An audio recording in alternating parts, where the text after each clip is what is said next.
Hello viewers, আজকে আপনাদের আমি দেখাবো কই মাছ রান্না করা। তো কই মাছ আমি কেটে দেখেন ধুয়ে নিয়ে আসছি। তো আমি হাফ কেজি কই মাছ কিনেছি, অর্থাৎ 500 গ্রাম। 500 গ্রামে আমার হয়েছে কয়টা, 4টা 5টা। তো এই কই মাছকে কিন্তু আপনারা এরকম একটু কেটে কেটে চেকে চেকে নেবেন।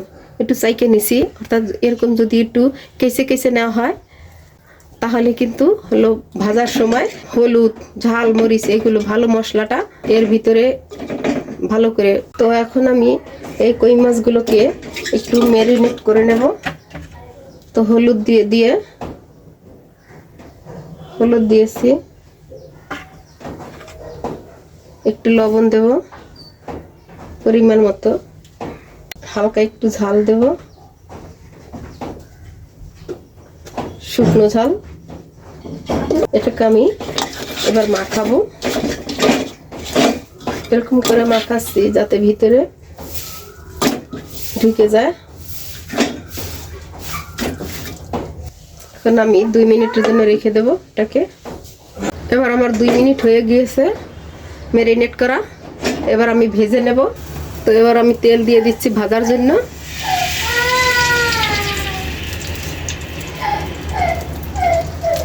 তো এবার আমার মাছটা ভাজার উপযুক্ত হয়ে গেছে।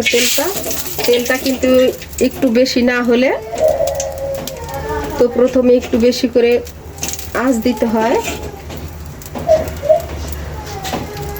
এরপর তা নাহলে মাছটা যদি ভাজে মাছটা কিন্তু ওঠে না। এবং আমার এই কড়াইটা কিন্তু একদম তেলা, এই জন্য আমি এই মাছটা দিয়ে দিচ্ছি।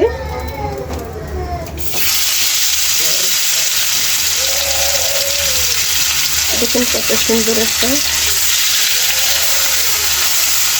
এবার আমি মাছটাকে উল্টায় দিচ্ছি।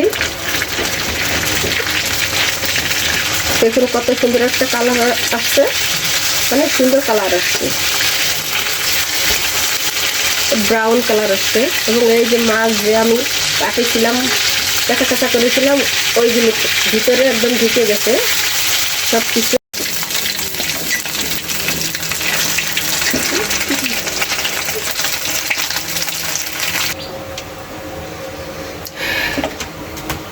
এবার আমি কই মাছ রান্না করার জন্য যা যা উপকরণ সেগুলো আপনাদের আমি দেখাচ্ছি। প্রথমে আমি বলেছি এটা সর্ষে কই মাছ রান্না, সরিষা কই মাছ রান্না। তো এটা সরিষা বাটা, পেঁয়াজ বাটা, রসুন বাটা, কাঁচা ঝাল, পেঁয়াজ কুচি, জিরা গুঁড়ো, লবণ এবং হলুদ গুঁড়ো। তো এগুলো আমার লাগবে রান্না করার জন্য। এখন আমি চুলায় কড়াইতে তেল দিয়ে দিচ্ছি রান্না করার জন্য। পেঁয়াজ কুচি দিয়ে দিচ্ছি,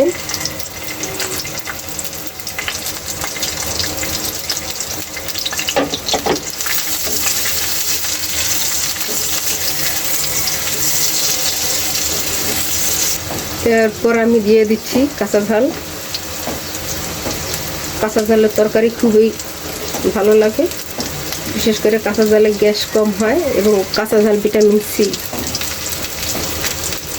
এরপরে আমি দিয়ে দিচ্ছি রসুন বাটা পরিমাণ মতো, তারপরে পেঁয়াজ বাটা,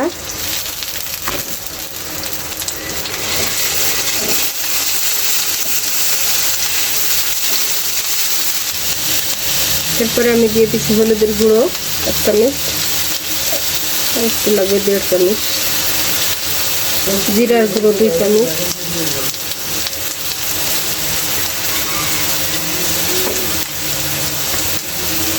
এবং লবণ।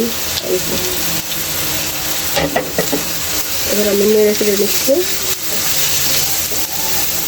এরপরে দিয়ে দিচ্ছি সরিষা বাটা,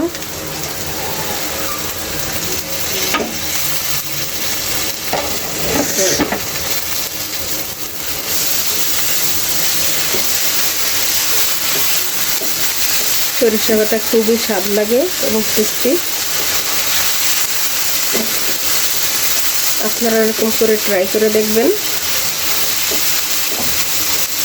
আপনারা সবসময় ইলিশ মাছ দিয়ে খেয়েছেন, কিন্তু কখনো কই মাছ দিয়ে খেয়ে দেখেননি, একটু খেয়ে দেখেন, খুবই মজা লাগে। এবং আমি কিন্তু শুকনো ঝাল একদমই দিইনি। এরপরে আমি দিয়ে দিচ্ছি পানি।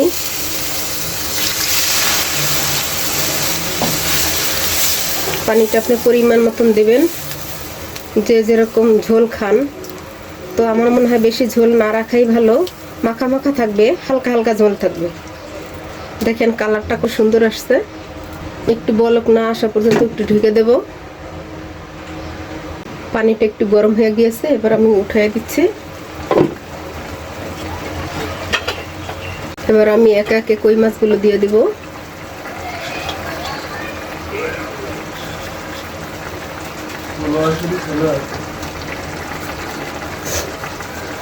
এগুলোকে মাছটাকে একটু উল্টায় পাল্টায় দিচ্ছি যাতে মাছের গায়ে লেগে যায়।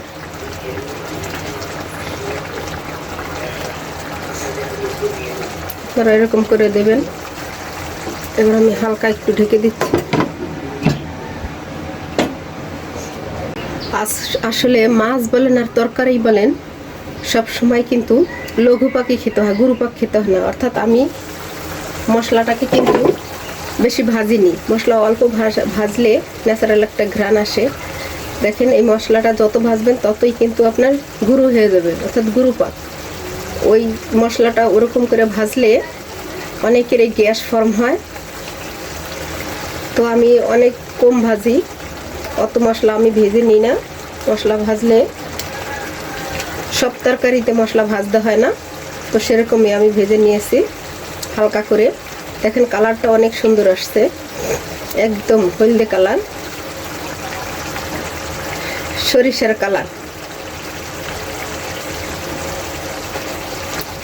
এখানে কিন্তু আমি সাদা সরিষাটা ব্যবহার করেছি, আপনারা ব্যবহার করবেন। কালো সরিষা দিলে তিতে লাগে,